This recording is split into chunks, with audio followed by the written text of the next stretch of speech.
The United Nations and its affiliated agencies work to improve the lives of peoples around the world.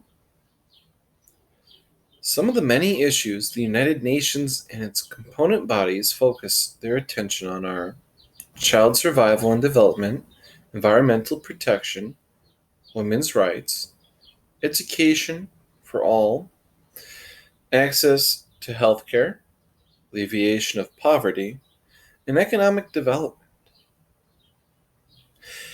In the aftermath of conflict, famine, drought, and disasters, the United Nations aids displaced persons and refugees in receiving vital necessities and helps them return to their home.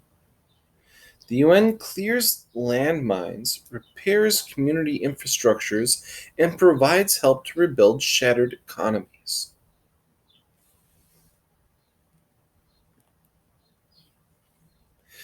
In 1950, the UN High Commissioner for Refugees was founded to provide aid to peoples fleeing war, famine, or persecution.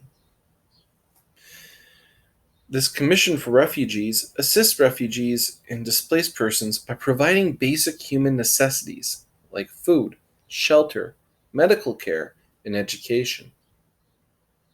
At present, there are more than 32.9 million refugees, asylum seekers, and other people of concern, most of which are women and children. Hunger is often a critical problem after natural disasters, such as tsunamis and earthquakes, and other emergencies such as conflicts. The World Food Program reached 87.7 million people in 78 countries in 2006. After a disaster strikes, the World Food Program emergency assessment teams quickly determine the amount of food needed and how best to deliver it.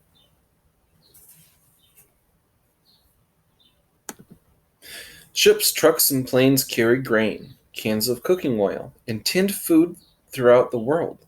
Every day, 40 ships travel the oceans, often being rerouted at the last minute to get food to crisis zones as fast as possible. In the 1970s, gender inequality became a global issue. In response, the United Nations declared 1975 to be the Year of the Woman. International Women's Year began with the first UN Conference on Women in Mexico City. The conference reminded the world that discrimination against women remained a problem.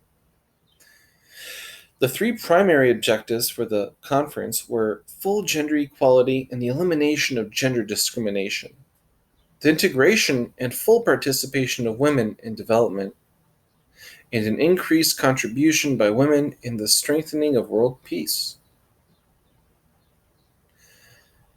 Guidelines, known as the World Plan of Action, were created for the international community to follow in order to achieve the goals of the conference. 127 member states responded to the requests of the conference, establishing national institutions focused on gender equality. In response to the overwhelming support spurred by the conference, the United Nations founded the International Research and Training Institute for the Advancement of Women, and the United Nations Development Fund for Women. In 1992, more than 100 heads of state from around the world met in Rio de Janeiro for the International Earth Summit. The primary goal of the meeting was to address urgent environmental issues and how they related to socioeconomic development. The Commission on Sustainable Development was created to oversee the implementation of the convention. Every 5 years, the Commission releases a report identifying the environmental progress made by governments, civil society, and international organizations. The Earth Summit was followed by the World Summit on Sustainable Development in Johannesburg in 2002. Due to increased concern about environmental issues, the United Nations created UNEP.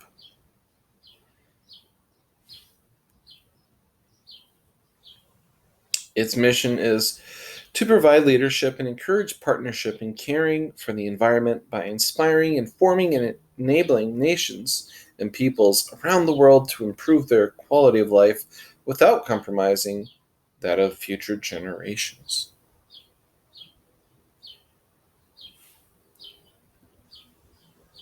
The United Nations International Children's Fund provides humanitarian aid to children and mothers in developing countries. Unicef was awarded the Nobel Prize in 1965. Unicef focuses its resources on five primary priorities: girls' education, immunization, child protection, AIDS, and early childhood development. Whatever, wherever there is hunger, conflict, and poverty, children are suffering.